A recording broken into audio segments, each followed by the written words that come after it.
start streaming. Right, now it says we are streaming again. So I'm hoping that there is excellent connection, apparently. Connecting streaming software to start preview. Still just on the loading screen. Would be really good if it would work, but unfortunately... Oh, wait, hang on. We're getting a preview. I'm getting a preview up on the screen. Darren, I think we could be live. I'm not sure. I've just pressed the go. We're going live. We're going live. Be prepared. Be prepared, Darren. I think we're live. It says we're live. It says we're live. Thank you. Thank you. Right, okay. I don't know what people could see right now because there might be a delay and I'm clapping like a crazy person, but I think we might be live on YouTube right now. Will somebody of the people I've got watching to tell me that we have gone live, will they please message me ASAP and tell me that they can see and hear me, first of all, and then I will let Darren speak. Please be working. Why is it not working on my phone? It says it does say we're live. On my phone, on my computer, it says we are live on YouTube. We are live. I just played on my phone. We're live. Oh, that's right. Don't swear. Do not swear, anybody. Right. So we've got the split screen, the two of us. Yes. So welcome to a new era, everybody. I'm just turning you up, Darren. Now, right, everybody who's watching this, of which there's about 3 people who've persevered with us for the last 20 minutes of us trying to get this to work, I apologise if I sound a bit tinny. I apologise if there's an echo. I apologise if Darren isn't the loudest. This is a trial and error project that we're working on. Okay, we're on. I'm getting some terrible messages already of horrible people trying to make me say terrible things live on YouTube. But yeah, apologies for anything that doesn't sound like we're in a great studio. We're not. Darren, I'm going to let you speak now because I'm nervous talking. Well, I have to apologise first of all for the hairstyle. This is my lockdown hairstyle. It's grey, it's wild. The waistline is expanding. I am walking the dog every day, but sadly at 4 o'clock every afternoon I have coffee and cake. I am looking like a hippopotamus. I've got that word out of the way because Richard Clark said he would donate £20 to the NHS if I could get hippopotamus into this broadcast. I am the hippopotamus. There you go. Well, funnily enough, Darren, during the lockdown, I myself have almost retreated into my shell somewhat, like a turtle, some might say. So that's another £20, Rick, that you need to donate to the NHS. Yeah, now, I believe you're on one of these. I am. We'll get a virtual toast. Yes, yeah. I was rather worried last night when I did my Friday night broadcast because I thought I'd run out of elderflower, even-3 elderflower tonic, but I found one. So here's my Hendrix. Stay safe, everybody. That's the message, of course. It is. But that does mean, by the way, everybody who's watching this, that after that G&T is finished, Darren is going straight onto the G. Just on its own. Meet Gin first tonight. Sarah, it's been well received. Fair play to Julie Park. Big thank you. Big thank you to Julie Park for making all this possible, the fantasy racing. Thanks to all our sponsors of horses, sponsors of races, and to Simon Clark, Kirsty Grease, Keith Thomas, John and Dan Coburn, Barry Davis of CreateVideos.co.uk and Dear Prince for providing all the footage. It has been well received, the fantasy racing. Definitely, a great concept, a great fundraiser, obviously, for a fantastic cause, but just the way that everyone got on board with this, I thought was fantastic. To have, for Julie to be in a position where she thought, if we can get 8 sponsors and if we can get maybe 80 people to buy horses, and it just went crazy from the minute it started. The ball just kept rolling and it kept getting bigger and bigger and bigger. And as I said, for a fantastic cause, and it's been a great time filler for those of us that are starting to itch a little bit now for racing to start. Yeah, and this itself has raised over £2,000, and overall the BHRC and everyone involved with the BHRC, all the supporters, all the harness racing folk have raised over £3,000 for the NHS. Now, we've also had a fantasy tipping competition on the fantasy races. There is a winner, and it is Jessica Dyer. Jessica Dyer has won a free £50 bet. Now, this bet is to be used next year, the 2021 season. It's courtesy of Avalon Racing. Massive, massive thank you to Bernard McGovern and Kathy Shields from leading harness racing bookmakers Avalon Racing for their generosity, their support. £50 going to Jessica Dyer for being the champion fancy racing tipster.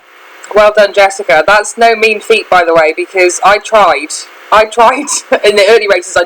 I also had access to the videos after that point, so I gave up trying because I thought Julie might think that there's something fishy going on. But to tip horses in real racing is difficult enough. To tip them in fantasy racing is something else completely, because there's no form to go on. So well done, Jess. Yeah, excellent work. Now, girls, we've had the lower grade and higher grade finals tonight, and now the champion of champions race, sponsored by Stag B, and this is the members' choice. Let me just stress, we opened up the voting a few weeks ago. You to nominate your three top horses, the three horses you felt were the best horses you've seen racing in GB that could be British or Irish trained. There were 50 individual horses nominated. We had a point system, 3 points for your main choice, 2 for second, 1 for third. And then we narrowed it down to the top 10. Now, the race you're going to see in a few minutes' time, the champion of champions race, will represent the final vote score. It's a race from, I think, last year at York. But each of these horses, lower grade horses, will be representing some of the legends, the champions of British and Irish harness racing over the years. And the results of this race will reflect the public votes. This in itself, by the way, sorry, don't interrupt, Darren, this in itself is another great concept. I have to say, I don't think it was you that was behind this, but this, to me, this is a long overdue concept to have been introduced. And it's amazing. Some top horses weren't even nominated in the top 50, let alone the final 10. It's amazing. It's all a matter of opinion. I just stress to people out there, people who own and train horses or own some of the legends over the years, don't get too upset. This is just public opinion, not my opinion. It's not the BHRC's opinion. This is public opinion. And we've got the top 10. What I've got to say at this point is I really do think that the Slack family, Arthur Slack, should be inducted into the British Hall of Fame for harness racing, because 4 of the top 10 horses were associated in one way or another to the Slack family. Amazing. Absolutely incredible achievement. I mean, to have one horse that you either bred, owned or trained in that top 10 is something, but to have 3 horses that you directly bred yourself, and a 4th horse then that you purchased and owned and trained to have the career that she had as well, on top of the 3 that you've bred yourself. I mean, it's so difficult to comprehend. In this day and age, it's so difficult to comprehend, but it's breeding and it's training that has stood the test of time. Those horses, thoroughly deserve to be in the top 10, but as an individual and as a family, the Sacks, to have achieved that now, looking back, I just think that's absolutely incredible. So we've got the 10 horses, 4 of them are actually Hall of Famers, and I suggested to you earlier on, Sarah, that maybe this gives us an opportunity to induct the other 6 horses who are at the moment not Hall of Famers into the BHRC Hall of Fame. Oh no, I 100% I agree. I think there is no greater sort of show of support really than to have had this public vote. And for members of the public and harness racing fans across the United Kingdom and Ireland, and possibly further afield, who knows, to actually say, no, these are the horses that we feel have been the best over the last however many decades. I firmly believe that those 6 that aren't currently Hall of Famers are more than entitled to join the 4 that already are and be entered into the BHRC Hall of Fame. Right, should we run through the 10 horses before we enjoy the race? Yes, we have 5 minutes, so we need to be brief. I need to chat less and concentrate more. Right, Montroyd Mystery. I've got to say, Montroyd Mystery, when I started harness racing in the late 80s, this is the first real champion I remember watching. I remember Evelyn Slack driving this top mare. She was a record holder. And second down, a Stone Ridge Mystery. Yeah, I mean, this is slightly before my time, because I'm a little bit younger than you, Darren. But no, Montroyd Mystery is one of those. She's a household name. She is a household name, certainly in this household anyway. And as you mentioned, with Stone Ridge Mystery being a grandson of Montroyd Mystery, that in itself kind of gives you the measure of the mare, and to be the only mare in the top 10 as well. Bred by Mrs. K. Metcalf. I don't know Mrs. K. Metcalf. I don't know if she's still alive. I don't know if she has family that keep any interest in harness racing. I have done a little bit of digging with the Haythorne Freights because they don't live too far away, and the only thing I found out so far about Mrs. K. Metcalf is that she used to fill the milk bottles for Alan Haythorne Freight's milk round. So, but if we could find any connection to Mrs. K. Metcalf, it would be fantastic just to let her know that Monk Mystery has made the top 10 and will be inducted into the Hall of Fame as well. Yeah, Alan Haythorne Freight, the fastest milkman in the West. Number 2, for a few dollars more for Carmel and Walter Stewart, Derby winner back in the day, famous Russell Pace, Crock of Gold, and the Hall of Famer. Yes, I remember the first time he ran on British soil in the qualifier at Tregaron in May 2008. It was the first day I ever worked as a groom at a harness racing meeting, and to be a sire now of a Group 1 winner in Loose Change. It's longevity, it's working through. A champion is starting to produce champions as well, so definitely a worthy top 10 horse. And then, of course, Stonebridge Mystery, won the Crock of Gold in 2012, 2015, top 3 brawler, 43 wins from 80 starts. An incredible strike rate, a horse that I absolutely adored watching race. For me, he was the epitome of the romantic horse racing story, winning a Crock of Gold, losing the following year and coming back to reclaim his title as a Cover World Champion, very much in the style of Corto Star with the Gold Cup. Stonebridge Mystery for me was a horse that never knew when he was beat, and I think he epitomises the phrase, form is temporary, class is permanent. And JR Stonebridge, I remember that night in Wolverhampton on that great 5/8 track they had there at Dunstable Park. I was calling the race, Stonebridge JR, Stevie Leeds drove, and I just remember in that stretch dry, the horse was clear. I remember just saying the only thing he has to beat now is the clock. It was a record then, 1:55.7, Stonebridge JR. What a superb horse he was. The fact that his record stood for as long as it did, I think, speaks volumes about the horse. I never saw him race, but the fact that the first time I ever laid eyes on him was standing as a stallion at stud, and I felt like I was in the presence of greatness. He held himself so well. I think that he is somewhat of a legend, certainly in Wales and probably across the country, and he's already been inducted into the Hall of Fame. I just think that he has stood the test of time as a household name. Yeah, 125 starts. Even with Son of a Gun, he is a living legend. He's still strutting his stuff at a really good level in Canada. He was 7 times a Group 1 winner over here, dual Crock of Gold winner. I really enjoyed calling him. I try not to be biased. I love horses, I love horse racing, but this horse 100% has my heart. I absolutely adore Even with Son of a Gun. It just in everything about him as a horse, as a racehorse. He's what keeps people dreaming of owning a horse like that. In my opinion, it's when you breed a horse and when you start training a horse, you are hoping upon hope that you can have a horse that is as good as Even with Son of a Gun. I think he sets the bar completely. He is my all-time favourite horse. I hate to be biased, but he is. And Doombeg, top-class racehorse that he was, little horse, big heart, making it as a stallion now. This is a horse who was a 3-year-old was good enough to run in the Jug. Yeah, and I was there at Almond Valley the night that he broke the world record for a mile on less than a half-mile track, 1:53.7.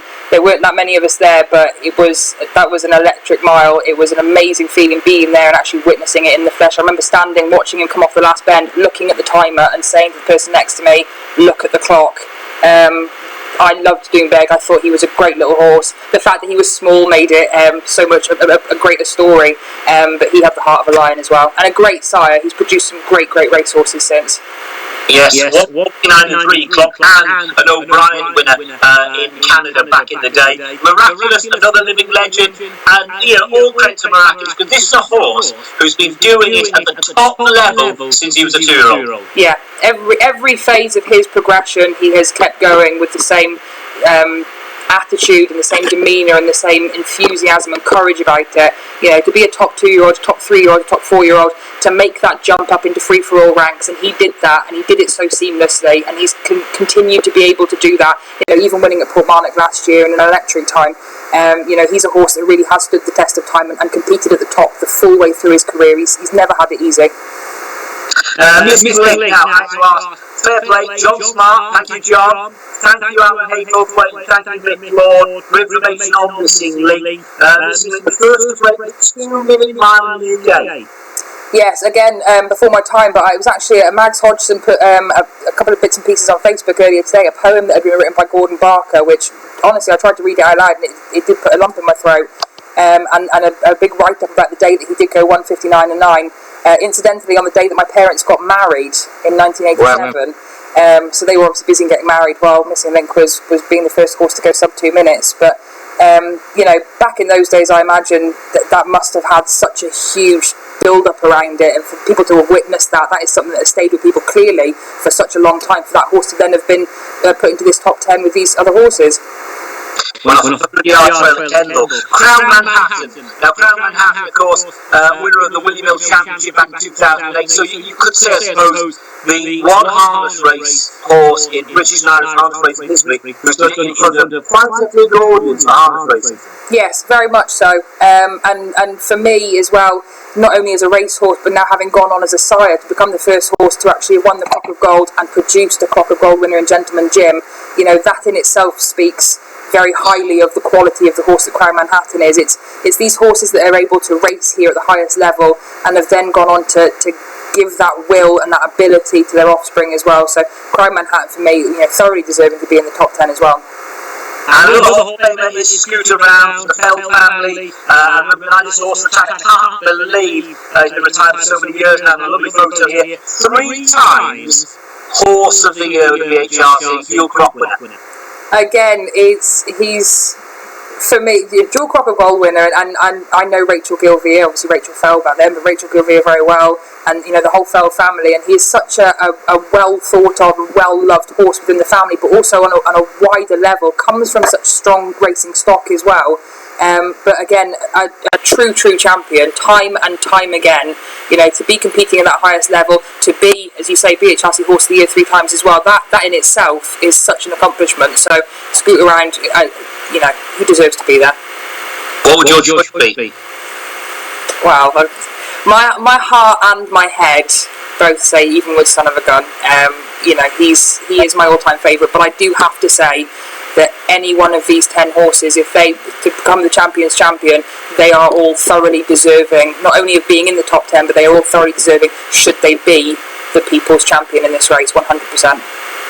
Now, I've got to stress once again, the order they finish here is the order they came in with the vote. So the winner of this race was the horse who actually attracted more votes than any other. They finished in the order they finished in the poll. I have to stress that right now. So I think we've teed it up nicely. Yes, we have. Now, I don't know. I've uploaded this video onto YouTube. I've got it primed and ready to go, and I do not know the outcome of this race because I wanted to watch it when everybody else was watching it. So good luck to all 10 that are in it. I know it's going to be an absolute belt of a race to watch, and I'm so glad that this has worked in some capacity. We will do this again, Darren. Yes, the start of a new era. Thanks, Sarah, and thanks for watching, folks. Cheers. Bye-bye. Cheers.